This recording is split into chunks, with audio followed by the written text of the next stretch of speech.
Hi, this is Helen Thomas from the CDFM study group. All right, so I figured out another way to present the information from the 2018 study guide in CDFM module 1.1, the government resource management environment. So I just kind of pulled out some information and put it in a PowerPoint as a different way to present the information. All right, so let's begin. So remember that the Articles of Confederation is the precursor. That's a document that came before the Constitution. The Constitution is the base document that is used to develop our resource management and budget process. And in the Constitution, the principle of separation of power was invested. And so it resulted in three branches of government: the legislative, executive, and judicial branch. Why is that important? Well, because the budget comes and has to go through each one of these areas, and it's important for us to understand what happens. What's their responsibility? What are they allowed to do in each one of those branches of government? So learn them in this order. Legislative is the same thing as Congress. Executive is the same thing as the president, and judicial branch is the same thing as your courts. So Article 1 of the Constitution, if you learn it in that order, governs what the legislative branch is allowed to do, aka Congress.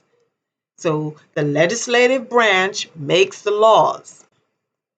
So Congress is the lawmaking powers includes they're allowed to raise funds, borrow money, regulate okay, I'm sorry, but I don't like how that looked. So let me see. Let me fix that. And you watch me as I work. I'm a partial perfectionist. All right, so Congress lawmaking powers include it can raise and borrow money, regulate commerce, declare war, raise and support armies under Article 1 of the Constitution. Article 2 right here governs the executive branch, the president.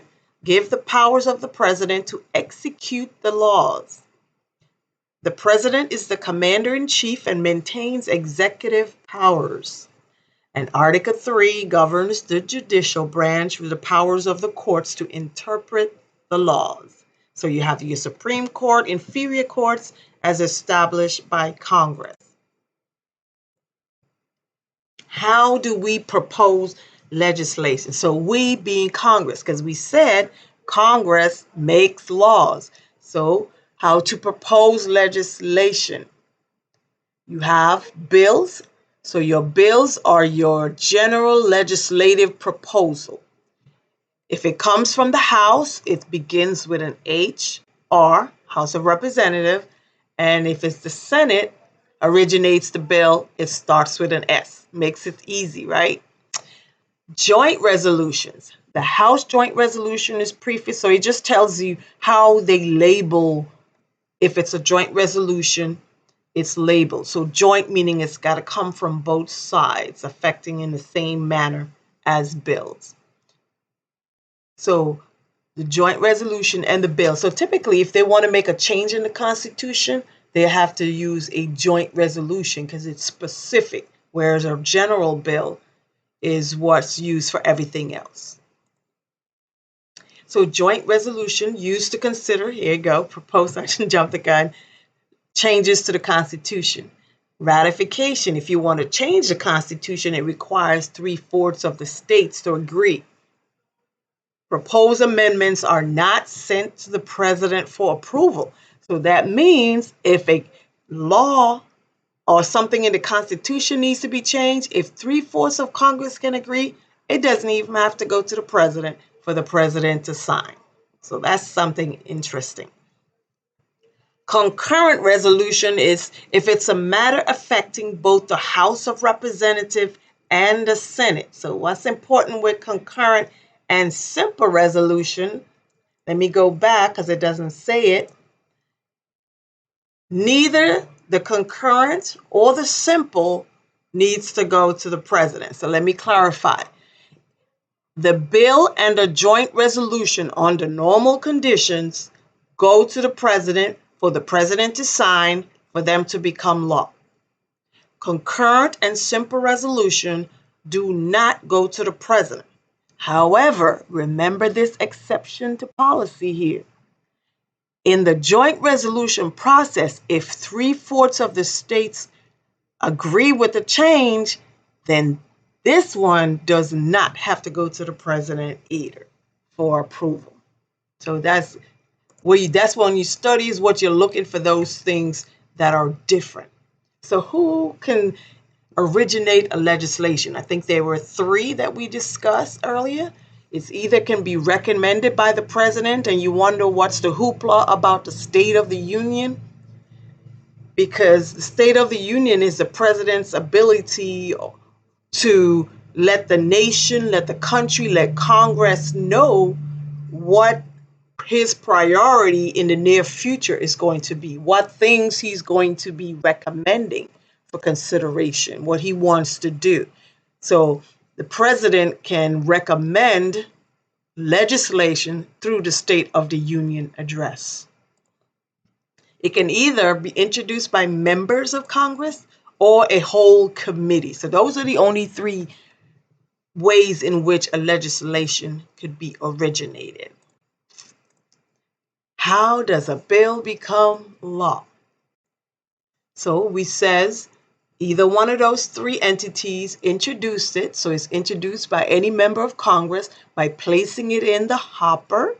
We want to send it forward for it to become law. So it's labeled and placed in the hopper. Then it's considered by a committee. So even though that law, now everyone else needs to look at it. Public hearings and markup. So the committee reviews it to get an understanding of what exactly this bill is all about. They mark it up, just like if you write an evaluation, you write an award, it goes through someone before it gets to the final approving authority so they can mark it up and send it back for your correction. So the committee take action, they vote. A vote is taken, and if approved, they may decide to submit a clean bill. So once it's marked up here and corrected, and they still agree, then they'll send it forward. The committee can take action and send forward a clean bill. We make the corrections and all the markup. Then it goes on the House floor and the Senate floor in identical form. Each side reviews the bill, and once the bill has been passed by one body, the House or the Senate, the bill is called an engrossed bill. So that's assuming that both sides agree on everything, then the engrossed bill is created. However, if they do not agree, before you can do the engrossed bill, they have to resolve their differences, because only one bill can go to the president in identical form, one bill to the president for the president to sign or consider or veto. So conference committee. So whenever the House of Representatives and the Senate needs to resolve differences, then they need to come together in a conference committee. Is where the representative of both sides come to discuss so they can vote and make a decision. So the conference committee is also known as the third chamber of Congress. And then once they resolve the differences in identical form, they can submit an engrossed bill. So the final step after the bill has been engrossed in identical form, it is submitted and enrolled to be sent to the president for approval or veto. Presidential action, he can approve and sign it. Does not sign but allows the bill to become law. So Congress is in session. The president does not sign within 10 days. That bill automatically becomes law. Pocket veto. Congress is adjourned and the president fails to sign within the 10 days, this bill on a pocket veto does not automatically become law. And then a traditional veto is when the president does not sign and returns the entire bill to that house in which it originated. So remember in 1996, the Line Item Veto Act was granted to President Clinton. So eventually it was declared unconstitutional because what it did, it allowed the president to line through anything he didn't like in the bill, and then he signed the bill into law. Whereas now, if they disagree with any portion of the bill, they have to return the entire thing. So that's the presidential action. So what does Congress do in this process after the president signs it? So then you have their budget process begins with budget formulation. We talk about issue guidance in the OMB circular. Organization develops their draft. They submit their estimates to Office of Management and Budget during the fall review. And once OMB makes their decision on what they're going to send forward to the president, they do an OMB pass back. President must submit their budget request to Congress no later than the first Monday in February prior to the fiscal year that begins 1 October. So congressional actions, there's 3 phases of congressional actions once the budget is submitted. So we're switching gears. You talk about regular bills, and then now you're talking about the budget process. So Congress conducts budget briefing, passes concurrent budget resolutions authorizing legislation and appropriations. All bills must be passed again in identical form. So the first phase of congressional action is the budget resolution process. This is handled by the House and Senate Budget Committee. That should be easy to remember. So they review the total outlay. How much did we spend out of our revenue, out of the Treasury? What's our total budget authority? What's our deficit? What's our expenses? All of those things are compiled by the Congressional Budget Office. They have their own budget office at Congress. The Congressional Budget Resolution, this process must be completed no later than April the 15th. The second phase of congressional action is the authorization process.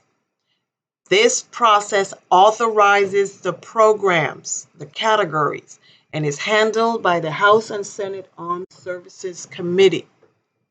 This does not provide the appropriation, nor does it give you budget authority to spend any money. All the authorization process does, or the authorization law, is it authorizes programs. The third phase is the appropriation process. The House and Senate Appropriations Committee is one that approves the funding or budget. And in those appropriations, there are 12 subcommittees, 12 appropriation bills that must be approved. The 3 specific appropriation bills that the DoD is impacted by is defense, military construction, veterans affairs, and energy and water development. So agencies may revise their original estimates, because remember, your estimates are submitted about 18 to 24 months before it actually goes to Congress. So you may have to revise those estimates. And then come September, if Congress does not have a budget by 1 October, then they issue a continuing resolution. That is that stopgap temporary appropriation. Remember, Article 1, Section 9 of the Constitution says that no money can be drawn out of the Treasury unless you have an appropriation law. So that law is the reason why the government shuts down if there's no budget in place, appropriation law, or if you do not have this stopgap, funding gap, continuing resolution, the government will shut down. So in budget execution, so now the Appropriation Act begins the budget execution process. That's when you get the budget authority to start spending based on purpose, time, and amount. So two things happen after the Appropriation Act has been approved. So once Congress approves the appropriation, two things happen. The first thing, OMB negotiates the apportionment. Anytime you see the word apportionment, you need to link it directly with OMB because only Office of Management and Budget conducts the apportionment process. This is done via a SF-132 where the agencies request their apportionment within 10 days of the appropriation law. OMB will then have 30 days to act on that apportionment request. So these funds are subject to Anti-Deficiency Act, ADA violation. The second thing that happens after Congress appropriates the money is the Treasury issues an appropriation or Treasury warrant. That's the notification to say your bank account's been set up, we've received the law and the guidance. So issuance of the appropriation warrant is the first legal action because it is tied to Article 1, Section 9 of Constitution. Article 1 tells you it's talking to Congress. And Section 9 says no money can be drawn from the Treasury. So in part of budget execution, Impoundment Control Act prohibits the president. They cannot withhold funds without enough reason or approval from Congress. So you have deferrals where the president have to request postponement of funds. And if Congress does not notify the president within 45 days that he can hold the funds, then he has to release the funds within 45 days to release those funds back to what they were approved for. Rescission, we're requesting a cancellation of those funds, meaning Congress appropriates money for a particular purpose, we no longer need it, and so the president can request a rescission or cancellation. So funds may be withheld pending approval. That 45 days again, but it says if both House does not approve within the 45 days of continuous congressional session, the funds must be released and made available for original obligation. This means you cannot cancel the funds and use them for something else. So let's see. I think I misspoke up here. So the deferral, if Congress does not notify President within 45 days to release, the funds may be deferred. Okay, so this one, the deferral says if they don't reply within 45 days, that's my yes to go ahead and defer. Rescission says if they do not reply within 45 days, I cannot cancel. I have to release the funds to do what they said to do with it. So remember, Congress appropriates, OMB apportions on the SF-132, DOD issues allotments to Army, Navy, Air Force services. Then we commit, obligate, and outlay. Outlay is when the funds have been removed from the Treasury to pay whatever bill. That process is called an outlay. Additionally, some terms you need to be familiar with: budget authority, amount of money available to spend. Commitment is administrative reservation. I just set the money aside and I've committed it to do a particular mission. Obligation, now I've obligated those funds. So I'm legally bound. I've legally bound the government to pay those bills. And outlay, funds have been dispersed from the Treasury. So that's budget execution in a nutshell. So that in short is module 1.1. I think that's the last slide, is it? So congressional oversight is also saying that once Congress gives us the money, it's dispersed, then Congress has oversight through the use of the Government Accountability Office, the GAO.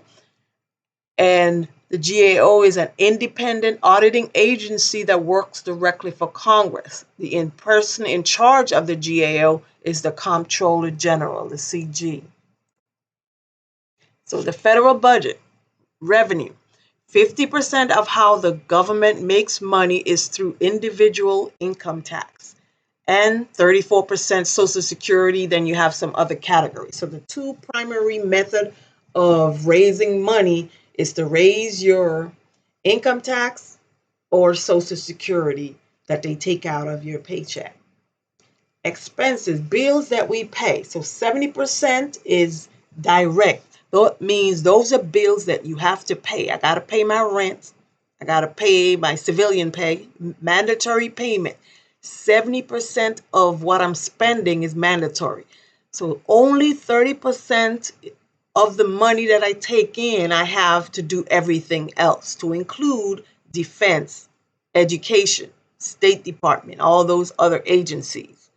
So direct bills, the breakdown is here for Social Security, Medicare, and so forth. Discretionary, and look at them. You see why they're always trying to cut the DOD? Because DOD takes up more than half of this discretionary spending.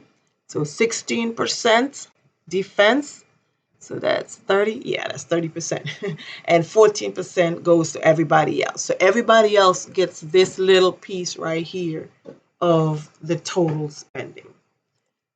All right, so this concludes CDFM Module 1. Again, another explanation in short.